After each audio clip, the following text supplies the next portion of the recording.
हम एलओसी पार कर सकते थे और हम एलओसी पार कर सकते हैं और जरूरत पड़ी तो भविष्य में एलओसी हम पार करेंगे। इंडिया के राजनाथ सिंह साहब जो हैं, उनका भी ये कहना है कि जब दिल करेगा भारत एलओसी क्रॉस कर जाएगा। आई डोंट अंडरस्टैंड, ये क्यों करते हैं ऐसी चीजें भाई। राजनाथ साहब ने स्टेटमेंट दी है, बिल्कुल उन्होंने कहा है कि भी पाकिस्तान के अंदर घुस के ऑपरेशन करेंगे। Statement made by the Indian Defence Minister on 26th of July in Ladakh.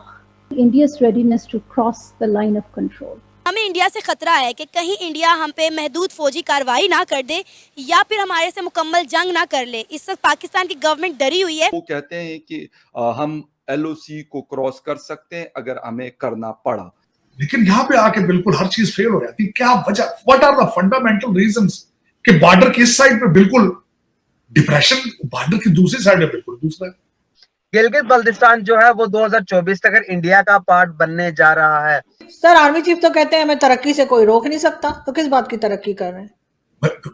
या तो फिर कन्विंसिंग साथ आर्गुमेंट भी देना कि किस तरह रोक, आपको कौन रोक रहा है भाई? 76 साल से आपको किसी ने रोका है? राजनाथ सिंह साहब बड़े दबंग किस्म के आदमी हैं और बड़े एक्टिव आदमी हैं।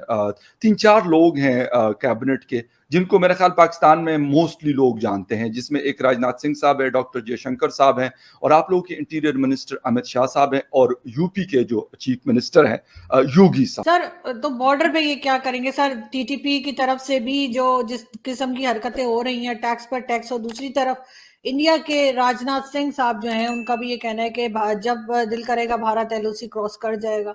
कश्मीर के हवाले से उन्होंने स्टेटमेंट दिया है। आज है ना, वहां पे उन्होंने कारगिल पे विजय दिवस उनका आज है, उसकी कारगिल की 1999 की वो मना रहे हैं वहां पे 26 जुलाई, और उस पर राजनाथ साहब ने स्टेटमेंट दी है। बिल्कुल उन्होंने कहा है कि भी पाकिस्तान के अंदर घुस के ऑपरेशन करेंगे और उसके बाद ये, और पहले भी वो कई स्टेटमेंट्स इस तरह दे चुके हैं। देखें कि हाउ दे रिएक्ट पाकिस्तान वाली साइड से। और आप उस जंग में उसमें भी नीचे हैं, आप कभी फैटफ की मिन्नतें करते हैं और कभी आईएमएफ की मिन्नतें कर रहे हैं। जियो इकोनॉमिक्स में भी आप फेल हैं ओरिजिनली। कभी फिर आप कह देते हैं कि we are victim of geo economics from IMF in China. और खुदा के लिए अपना भी कुछ सोचो यार, कोई तुमने खाना पकाया, कोई उगाओ चीज वहां पे, कोई बनाओ चीज वहां पे, सिवाय फ्रॉड के और कुछ भी नहीं बना रहे हो वहां पे। बेवकूफी बना रखा है आपने 25 करोड़ लोगों को, उनको इंसान बनाने की कोशिश करो यार।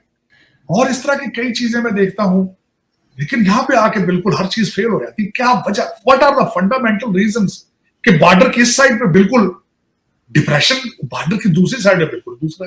राजनाथ सिंह साहब बड़े दबंग किस्म के आदमी हैं और बड़े एक्टिव आदमी हैं।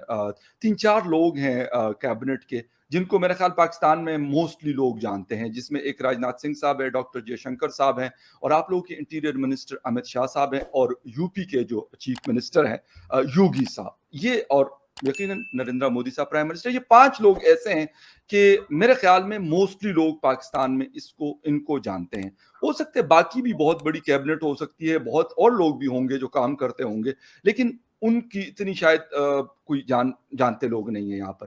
राजनाथ सिंह साहब के इस स्टेटमेंट को कि वो कहते हैं कि हम एलओसी को क्रॉस कर सकते हैं अगर हमें करना पड़ा, कैसा देख रहे हैं आप?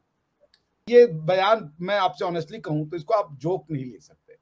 नो, बिल्कुल भी नहीं डॉक्टर साहब। मैं आपको बिल्कुल शुरू में मैं जो वन लाइट नोट में कह रहा था वो एक अलग बात है, लेकिन ये तो पॉसिबल नहीं है। मतलब एक मैंने कहा कि बड़ा एक रिस्पॉन्सिबल पोजीशन पे एक बहुत बड़ा आदमी है राजनाथ सिंह साहब, कोई आम आदमी तो नहीं है हिंदुस्तान का। जी नहीं, मेरे कहने का ये मतलब नहीं था कि आप लाइट ले रहे हैं। मेरे कहने का मतलब है कि इसको उस रेगुलर, मुझे पता आप सीरियस ले रहे हैं, मेरा ये कहने का मतलब नहीं था।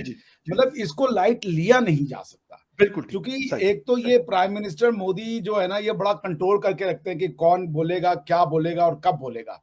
तो ये बिना प्राइम मिनिस्टर की रजामंदी के इतना बड़ा स्टेटमेंट देना कि हम क्रॉस करेंगे और कर सकते हैं अपनी सुरक्षा के लिए, वो एक महत्वपूर्ण बयान है। लेकिन इसको अगर आप पूरा देखेंगे तो वो कंटेक्स्ट ये था कि 1999 में उन्होंने कहा कि हमने इसलिए नहीं क्रॉस किया क्योंकि हम न्यूक्लियर वेपन का भी चक्कर था और हम जो है वो सैंक्टिटी नहीं तोड़ना चाहते थे, इंटरनेशनल वॉर में नहीं कॉन्फ्लिक्ट को बढ़ाना चाहते थे। लेकिन वो बोले आज हम चाहेंगे तो हम इसको वो क्रॉस करेंगे।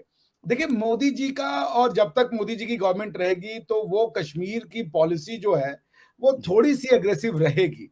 चूंकि ओके। इन लोगों का मतलब बीजेपी का और राष्ट्रवाद का ये बीजेपी कश्मीर कोर हिस्सा है, तो इसलिए उसकी सेंसिटिविटीज भी हमेशा रही हैं। आपने देखिए आर्टिकल 370 को हटाया इन्होंने, बिल्कुल। और उसके बाद वहां पे कश्मीर को तोड़ देना, ये दो ऐसी चीजें थी कि जम्मू एंड कश्मीर का स्टेटहुड ले लेना, उसको तोड़ देना, उसके बाद आर्टिकल 370 को हटा देना। ये तीन चीजें ऐसी थी कि हम लोग सोचते थे दिस इज नामुमकिन, मींस हमारी लाइफ में इम्पॉसिबल। पाएंगे, इम्पॉसिबल है ये, but they did it despite the fact कि इनको अपर हाउस में मेजोरिटी नहीं थी, लेकिन ये बिल ही लेकर के अपर हाउस में आए जम्मू एंड कश्मीर को तोड़ने का। ये भी इनकी कॉन्फिडेंस का लेवल देखिए। तो और दूसरी चीज ये भी आप शायद जानते ही होंगे कि इंडिया की जो पार्लियामेंट है उसने एक रेजोल्यूशन पास किया है, और उस रेजोल्यूशन में ये कहा गया है कि चूंकि जेएनके का पूरा मिलान हमारे साथ हुआ था इंस्ट्रूमेंट ऑफ एक्सेशन के अंदर में, तो हम आज नहीं तो कल वो जो जेएनके है वो हमारे पास मिलाएंगे।